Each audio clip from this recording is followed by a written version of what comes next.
안녕하세요, 찰리브라입니다. 일단은 여기 나와 있는 사진으로 먼저 비트코인의 상황에 관해서 이제 말씀드리려고 하는데, 비트코인이 지금 주저주저하면서 많은 상승을 못하고 그냥 단기적인 SR 플립 형태로 그냥 단기적인 상승 1%, 뭐 2% 상승했다가 또다시 제자리, 이런 형태로 지금 가고 있는 와중에 알트코인들이 전반적으로 순환맨 장세에 있는 건 맞는 것 같아요. 근데 시총 높은 코인 위주는 아니고 약간 짜잘한 동전 코인 위주 중에도 그나마 어느 정도 네임드가 있는 그런 코인들이 움직인다고 저는 생각을 하거든요. 그래서 이런 장세는 한동안 가지 않을까라는 생각을 저는 이제 지금도 하고 있고, 이제 이 뉴스를 말씀드리면 비트맥스라는 마진 거래에 특화되어 있는, 전 세계에서 마진 거래에 가장 특화되어 있는 거래소죠, 현재로서는. 그래서 이 비트맥스에 51 밀리언만큼의 이제 비트코인이 디파짓됐다, 이체가 됐다, 이런 얘기가 있어요. 그래서 이게 앞으로 덤프될 거냐, 큰 하락이 있을 거냐라는 그런 헤드라인 문장이 있는데, 51 밀리언이라고 했을 때 비트코인이 5,000개 정도 되거든요. 그래서 이 5,000개가 마진으로 작용해서 이게 급상승을 일으킬지 급하락을 일으킬지, 분명히 며칠 안에는 분명히 이게 일단락 될 거다. 그래서 조금 있다가 제가 다른 어떤 그 사진에서 다시 한번 이제 말씀을 드릴 거고, 자, 이거는 이 사진을 올린 사람도 어느 정도 이제 지명도가 있는 사람이고 그러거든요. 그래서 제가 이걸 보여드리려고 하는데, 이더리움도 지금 보면은 아마 여러분들은 펀더멘탈적인 측면에서 나쁘지 않다는 걸 분명히 알고 계실 거고, 내년 들어서는 진짜 많이 광폭 행보를 되게 많이 할 확률이 높은 코인 중에 진짜 하나거든요. 이더리움 같은 경우 저도 진짜 괜찮게 생각하는 코인인데, 이게 지금 차트상 봤을 때 역대 이래로 계속해서 보면은 계속 중장기적으로 계속 하락을 할 때는 21선 아래 계속해서 이 캔들이 계속 위치를 했었는데, 지금 현재 구간이 어떤 구간이냐면 21선 위에 안착이 되어 있는 현재 상황이에요. 그래서 지금 보면 여기가 뭐 저점이다, 고점이다, 뭐 아니면 여기가 바닥인데 더 뚫을 거다, 많이 이런저런 분들이 많이 말씀하시겠지만, 제가 예전부터 며칠 전부터 계속 말씀드렸다시피 지금이 매직 구간이 아닐까라는 생각을 아직도 계속 하고 있어요. 그래서 나쁘지 않은 어떤 그런 지금 접근 시점이 아닐까, 분할 매수로서 접근할 지금이 시점이 아닐까라고 이제 생각을 하는 거고, 만약에 이미 홀딩하고 계신 분들 같은 경우는 그대로 그냥 포지션 그냥 계속해서 갖고 계시는 게 제가 봤을 때는 여기서 손절매하고 나가시는 것보다 낫지 않을까라는 생각을 하거든요. 그래서 그걸 또 한 번 더 말씀드리고, 루크 마틴이라는 사람이 있는데 이 사람이 이제 한 문장 띡 날렸어요. 그래서 조시 라거라는 네임드가 있죠. 이 루크 마틴이라는 사람도 트위터상에서 되게 많이 인지도가 있는 사람이에요. 네임드가 어느 정도 있고, 그러니까 어느 정도 뭐 조시 라거도 그렇고 루크 마틴도 그렇고, 본인들이 뭐 차트를 올리고 예측을 하면 뭐 10번이면 10번 다 어떻게 사람이 맞추겠어요. 그 중에 뭐 6번 이상은 맞히는 사람들이기 때문에 이제 저도 이런 거를 참고를 많이 하는데, 이 사람이 이제 어떤 얘기 하냐면, 저도 이제 예전에 다른 차트를 보고 비트코인에 관해서 이제 말씀드렸는데, 수일 내에, 그러니까 길어봐야 한 수일 내에 $1,900 위에 안착해서 거기서 지지를 잘 못하면 이게 비트코인이 되게 많이 크게 약세로 갈 확률이 높다라는 얘기를 루크 마틴도 지금 하고 있거든요. 그러니까 뭐 예를 들어서 10사람의 트레이더가 있을 때 종합적으로 6명이 넘는 사람이 50%가 넘는 과반수가 그런 얘기를 한다는 얘기는 거진 그렇게 갈 확률이 높다라고 보는 게 맞다고 생각하거든요. 그래서 지금 보면 수일 내에, 그러니까 길어봐야 28일 내에 $1,900 안착을 못하면 이제 비트코인 같은 경우는 조금 더 신중하게 접근해야 되지 않을까라고 이제 생각을 하는 거고, 자, 그리고 이거는 위에나 차트거든요. 위에나. 근데 이거는 이제 피터 브렌트라는 분이 이걸 올렸는데 뭐라고 얘기를 하냐면, 11년간 지금 이제 가로선이 하나 있죠. 옆에 보면은 가운데 쪽에 가로선 하나 그어놓은 게 있는데, 이게 정확히 구간으로 따졌을 때 11년 정도 돼요. 11년 동안 이게 달러 대비 환산했을 때 7 위안을 넘은 적이 없었어요. 근데 요 근래 들어서 7 위안을 계속해서 넘고 있어, 지금 현재 상황이. 그러니까 만약 이거를 이 피터 브렌트가 보여주는 이유가, 이걸 설명한 이유가 11년간의 침묵을 깨고 지금 보면 위에나가 약세로 지금 돌아섰다. 근데 달러가 강세로 돌아섰는데, 이게 중장기로화 되면 될수록 미국한테 좋을 건 없다는 거죠. 많은 사람들은 강달러가 되면 좋다고 말하지만 미국 입장에서, 미국에 사는 시민들한테는 썩 좋을 게 없어. 여러 가지 측면에서.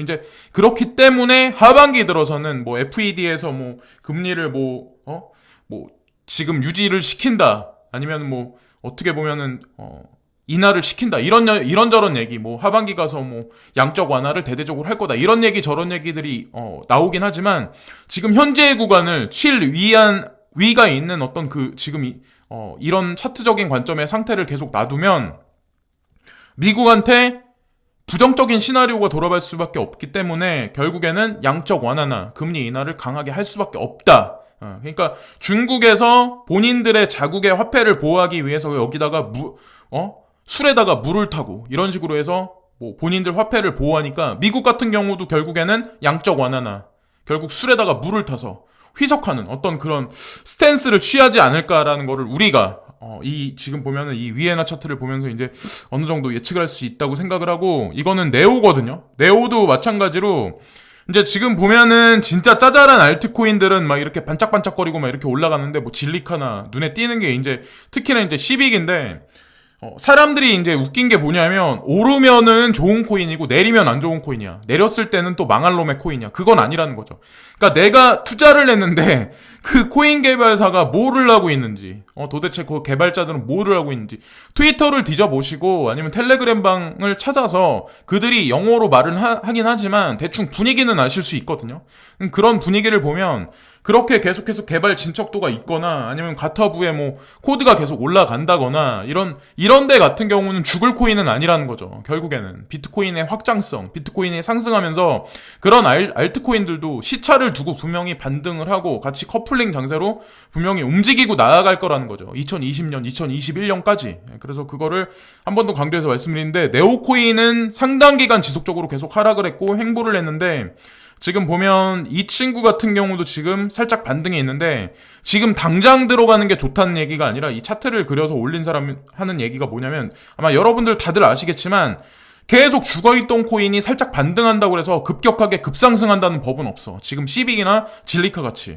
그건 예외적인 거고, 약간 덩치가 크잖아요. 네오 같은 경우, 네오나 퀀텀 같은 거, 그런 거는 살짝 반등을 하면 살짝 다시 조정을 준단 말이에요. 그 다음에 랠리를 다시 커벤핸들 모양의 오른쪽 위를 이제 그려나갈 확률이 높으니까, 그거를 약간 차트적인 관점에서 살짝 조정 줄 때, 그때 한번 접근해 보는 것도 나쁘지 않다. 그래서 어쨌건 지금 현재 추세가 알트코인한테 나쁘지 않은 어떤 그런 상황인 건 분명히 맞거든요. 그래서 네오코인을 말씀드리고, 리퀴드 거래소가 요즘에 이런저런 일들을 많이 하는 것 같은데, 비트코인에 관해서 마진 거래를 자기네도 이제 실시할 거다 이런 얘기를 해요. 지금 그래서 100배 마진 거래까지 지금 있나 본데, 리퀴드 거래소가 됐든 비트맥스가 됐든 바이낸스가 됐든 그런 거래소들이 비트코인 위주 먼저 이렇게 마진 거래를 먼저 실시하고 그 다음에 알트코인이 됐든 이런 식으로 움직이려고 한다는 얘기는 유동성을 공급하고 레버리지를 이용해서 이 시장을 커다랗게 풍선의 바람을 부풀리게 하려는 의도라고 저는 생각하거든요. 비트코인 ETF가 승인되기 전에. 그래서 다음 달에 이제 벡트 거래소 오프닝 23일에 있기 전에 이런 짜잘한 거래소들의 움직임을 우리가 눈여겨봤을 때는 시장이 죽은 건 아니다. 근데 지금 남아있는 사람들끼리 서로 뭐 이게 맞네 저게 맞네 막 이렇게 하면서 막 그래봐야 어차피 도토리 키재기라고 저는 생각을 하거든요. 근데 어쨌든 결론적으로 시장은 상승하고 있다는 거를 이제 말씀드리고, 에이다 차트를 이제 또 말씀드리는데, 에이다도 상당 기간 되게 오랫동안 지속적으로 떨어졌는데 반등 시점이 거의 오지 않았나라고 누군가가 얘기를 해요. 그래서 에이다 코인에 관해서도 이제 한 번 더 이제 말씀드리는 거고, 에이다. 그리고 이거는 연준에 그런 얘기를 이제 말씀드리려고 하는데, 보험성 금리 인하해야 이제 한쪽 측면은 그렇고 동결해야 한다, 금리를. 미국 경제가 좋은데 뭐하러 금리를 인하하냐. 그래서 미국 연준 인사들이 갑론을 봐. 그래서 50대 50으로 지금 양측 이게 대변해가지고 대변인들이 그런 식으로 얘기를 한다는데, 결국에는 연준은 다음 달 17일에서 18일 연방공개시장위원회 FOMC 회의를 열어 기준금리를 결정할 예정이다. 9월 17일부터 9월 18일까지. 그래서 9월 23일 날 벡트 거래소 오픈이 바로 그 다음 주에 바로 5일 있다가 분명히 있죠. 그래서 여러 가지 것들이 이제 지켜보면서 우리가 대응을 해야 되는데, 어쨌든 금리를 지금 입장에서 그랬잖아요. 그러니까 시진핑이 관세를 때리겠다, 미국에다 때리겠다 얘기하니까 그 트럼프 대통령은 우리는 너네한테 지지 않아. 우리가 훨씬 강해 이러면서 뭐 여러 가지 뭐 제도적인 어떤 그런 거 뭐 지금 보면은 관세를 뭐 30%까지 때리겠다 이런 얘기를 했는데, 또 가서 말 바꾸기를 할 확률이 되게 높다는 거죠. 그래서 그건 뭐 하반기 가서 지켜봐야 되겠지만 어쨌든 미중 무역 전쟁이 의도적으로 저는 일으킨다고 생각하고 그것으로 인해서 전 세계 경제에 공극이 생기고 그 다음에 카오스 이론이 정립되는 여러 가지 안 좋은 악재적인 상황 이슈가 여기저기 정치 경제적인 문제에 본물 터지듯 그런 부정적인 영향이 터지면 결국에는 암호자산 시장을 현물경제 시스템 현재 있는 어떤 현물경제 시스템에 상품 시장에 등재를 시키기 위한 어떤 하나의 세력들의 계략이 아닐까, 전략이 아닐까라는 생각을 저는 하고 있고, 이거는 내년에 기준금리 연 1%안 가본 길 갈까, 이런 얘기가 나왔어요. 그래서 증권사 애널리스트들 10명이 전망을 했는데, 기준금리 어디까지 내리나. 그래서 10명 중에 8명이 뭐라고 얘기를 하냐면 1%까지 내릴 거다. 내년 1분기까지. 그런 얘기를 하고 있거든요. 그래서 아마 아시겠지만 대부분의 우리가 생각하는 G7의 국가에 속해 있는 대부분의 이제 선진국이라고 우리가 생각하는 그런 나라들은 이미 1% 이내로 돌아가 있는 데도 많고 마이너스 금리까지 돌아가 있는 데도 되게 많아요. 그 얘기는 저성장 기조에 들어섰단 얘기고 더 이상 무역적으로 무역 지수나 아니면 뭐 경제 성장이 확장 일로가 없을 수 있다는 얘기거든요. 그러니까 오히려 1%가 됐다가 마이너스로 된다는 얘기는 우리가 은행에다 돈을 내고 맡겨야 되는 거야. 은행에다 돈을 내고 우리가 오히려 돈을 보관해 주니까 고맙다. 막 이렇게 그렇게 돈 보관비를 내야 되는 어떤 그런 상황이 오지 않을까라는 생각을. 근데 만약에 이런 상황이 온다면 돈의 값어치는 어떻게 될까요? 그리고 경제 상황은 어떻게 될까요? 금리가 이렇게 떨어지고 있는데 주식시장은 나만 알까요?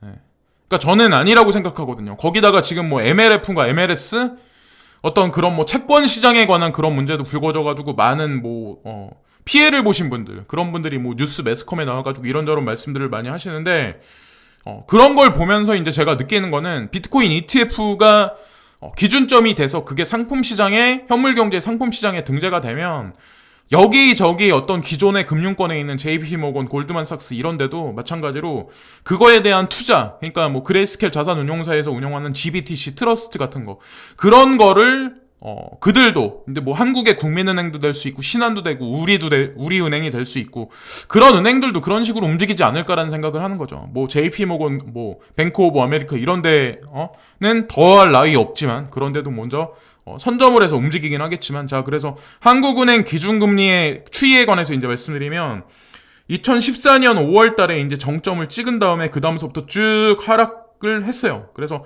어느 정도 지금 보면은 2016년 5월 달 들어서는 완전 최저점이었는데 당분간 또 올랐어. 그 다음서부터. 그래서 지금까지 올랐는데 이제 지금 현재의 기준금리가 1.5%인데 여기서 이제 인하를 시키겠다. 그래서 아까도 말씀드렸다시피 10명의 애널리스트가 있는데 그 사람들 중에 8명이 금리 인하가 될 거다. 내년 상반기부터 계속해서 이제. 그래서 결국에는 금리 인하가 되는데 더 웃긴 거는 저축률은 또 올라가. 그리고 시중에 자금은 또 안 돌아. 현금은 안 돌아. 많은 대기업들은 현금 자산 비중을 늘리고 있는 현재의 와중, 그리고 생산 설비 시스템, R&D에 투자를 안 하는 그런 상황. 그런 상황이 중장기적인 어떤 그런 상황으로 가면 결국에는 우리한테 이제 물가적으로는 인플레이션이 도래할 수밖에 없고, 그리고 자산 가격은 디플레이션으로 갈 수밖에 없고, 그럼 전체적으로 봤을 때 자산 가격은 내려가고 물가는 오르고, 그러면 그게 뭐냐, 스태그플레이션 쪽으로 갈 수밖에 없다. 그러면 투자할 길이 없는 거죠. 은행에 이자돈 받기도 뭐해. 그렇다고 부동산 투자하기도 뭐해. 그러면 사람들이 할 게 뭐가 있어요? 새로운 자산 시장이 분명히 있어야 된단 말이에요. 그러니까 근데 지금 현재 상황이 거래소를 국가에서 열어주지 않고 있잖아요. 지금 현재 보면은. 그러니까 대대적으로 뭔가 어떤 트리거가 분명히 발생을 해서, 저는 지금 뭐 업비트가 됐든 빗썸이 됐든 뭐 코인원이 됐든 코빗이 됐든 그런 거래소들이 대규모로 신규로 사람들을 끌어모을 수 있는 어떤 그런 이벤트성 어떤 그런 게 분명히 생기면서 저는 많은 자금들이, 그러니까 신규 유입자들이 분명히 들어와서 알트를 사든 아니면 비트코인을 사든 그런 어떤 그런 환경이 조성되지 않을까라는 생각을 하거든요. 그래서 어쨌건 중요한 건 금리 인하가 가면 갈수록 시중에 풀린 자금들이 갈 데도 없다. 그리고 주식시장도 만약에 추세적인 관점에서 하락 트렌드가 계속 유지한다면 결국엔 그런 돈들이, 많은 눈먼 돈들이 과연 어디로 갈까라는 거죠. 거기다가 이제 보면은 매스컴에서 지금 부정적인 얘기를 얼마 전에 PD 수첩에서 이제 딱 보였는데, 그걸 제가 보면서 어떤 생각들을 되게 많이 했냐면, 야, 지금이 매직 구간이다라는 생각을 되게 많이 했어요. 역설적인 거예요. 그러니까 그 자체 프로만 보면, 야, 이 시장 죽었다. 이거 그냥 떠나야 된다. 이런 생각을 하겠지만, 저는 제가 보는 관점에서는 오히려 그 프로를 보면서 이거 오히려 시그널인데? 이거 긍정적인 신호인데? 이런 생각을 많이 했거든요. 그래서 분명히 그렇게 나왔기 때문에 시장이 뭐 정화됐다. 나중에 가서는 이제 그런 얘기를 하겠죠. 뭐 시장이 정화됐다. 어쩌고저쩌고. 그러니까 빗썸도 그런 얘기가 있잖아요. 뭐 자기네가 코멘트를 달고 리스트업 시켰던 어떤 그런 코인들 중에 심사를 거치고 볼륨량이 작은 거는 이제 점점 삭제시키겠다. 그리고 괜찮은 코인만 남기겠다. 이런 얘기 한다는 얘기는 그런 게 시장에 정화작용을 하고 그게 널리 점진적으로 퍼지면 결국에는 이 시장 자체가 또다시 이제 새롭게 변화될 거라고 생각을 하거든요. 그래서 그 중에 이제 스캔 코인도 분명히 있고 개발자들이 일을 안 하는 코인들도 있겠지만 괜찮은 알트코인을 가지고 계신 분들 같은 경우는 저는 걱정할 필요가 더더욱 없다는 생각을 해요. 그래서 향후 몇 개월간은 아마 나쁘지 않지 않을까라는 생각을 이제 하고 있고, 이제 지금 시세가 전반적으로 이제 상승을 못하니까 많은 분들이 이제 나침반으로 봤을 때 뭐 이게 지금 이 방향이 맞나 아닌가 막 이렇게 막 고민하시는 분들이 되게 많으시겠지만 방향은 맞다는 거죠. 시간이 문제일 뿐이지. 자, 여기 나침반이 한 방향을 가리켜서 있는데 제가 계속해서 이제 강조해서 말씀드리다시피 하반기 가서는 노딜 블랙시트가 됐든 아니면 뭐 유로에 문제가 생기든 뭐 아니면 도이치뱅크 문제가 생기든 이탈리아도 경기가 안 좋은 지 되게 오래됐어요. 많은 사람들은 한국에 이제 돈 좀 있다, 현금이 좀 있는 사람들은 관광을 가서 명품을 그렇게 사재끼지. 그죠? 이탈리아 여행 가신 분은 아마 아시겠지만. 그래서 뭐 별 편법을 다 쓰면서 거기서 물건을 잔뜩 명품을 사가지고 한국에 들어오려고 하는 사람 되게 많은데, 실질적으로 이탈리아라는 데가 그렇게 썩 좋지가 않아요. 사람들이 이제 알다시피 거기다가 뭐 프랑스, 뭐 독일 같은데 그런 데도 마찬가지로. 그래서 저는 한국이 괜찮다고 생각을 하거든요. 근데 저를 욕하실 분들도 있겠지만 저는 한국이 살기 편한 나라라고 생각을 하고, 자, 여기 이거를 보시면은 우리 지금 암호자산에 관해서 제가 말씀드리려고 하는데 지금 불안하죠. 리플코인 오르지 않아. 맨날 파란불만 보여. 업비트 기준에서. 자, 이더리움도 저는 이제 뭐 지금 분할 매수 관점이라고 말씀드렸는데 결국에는 개개인이 받아들이기 나름인 것 같아요. 제가 이제 이런 말씀을 드려도 결국에는 리스크를 안고 리워드를 얻기 위해서 지금 내가 투자를 하냐 마냐는 결국에 개인의 판단인데, 시간이 흘러서 지금 현재 상태가 제일 왼쪽에 있는 어떤 아무것도 없는 화분이라면 지금 우리가 이 단계라는 거죠. 지금. 그래서 시장에 정립하고 시장이 안착되기 어떤 그 전 단계이기 때문에 그 사람들이 특이한 심리가 뭐냐면 막 비트코인이나 아니면 지금 보면 리플코인, 특히나 뭐 이더리움 같은 거, 에이다 같은 거 이런 게 막 저점을 갱신해서 막 옆으로 기고 횡보를 하고 있고 여기서 떨어질지도 모른다, 폭락할지도 모른다는 관점이 있으면 사람들이 이때는 또 매수를 안 해. 그것도 웃긴 건 막 이더리움이 막 36만 원을 넘어가고 막 비트코인 캐시가 60만 원을 넘어가면 그때 들어서 막 있는 재산 없는 재산 털어가지고 막 빚져가지고 막 론 받아가지고 그래가지고 막 또 투자를 해. 근데 그러지는 말자라는 거죠. 그래서 지금이 오히려 어떻게 보면은 최적기가 아닐까라는 생각을 하거든요. 이제 제가 이제 느끼는 거는. 그래서 시간이 흐르면 흐를수록 그런 기회가 점점 사그러드니까. 그래서 지금도 많이 아마 하락해가지고 마음 아프신 분들이 계시겠지만 조금 더 기다려보자. 그래서 나중에 가서는 오른쪽 제일 끝에 있는 커다란 돈나무가 열려있는 화분같이 여러분들이 투자한 어떤 그런 코인들이 스캠은 아니고 지명도도 있고, 뭐 예를 들어서 그레이스케일 자산운용사에서 움직이는 트러스트 펀드하고 움직이는 뭐 여러 가지 어떤 그런 것들 같은 경우는 저는 나쁘지 않다고 생각해요. 중장기적으로 봤을 때.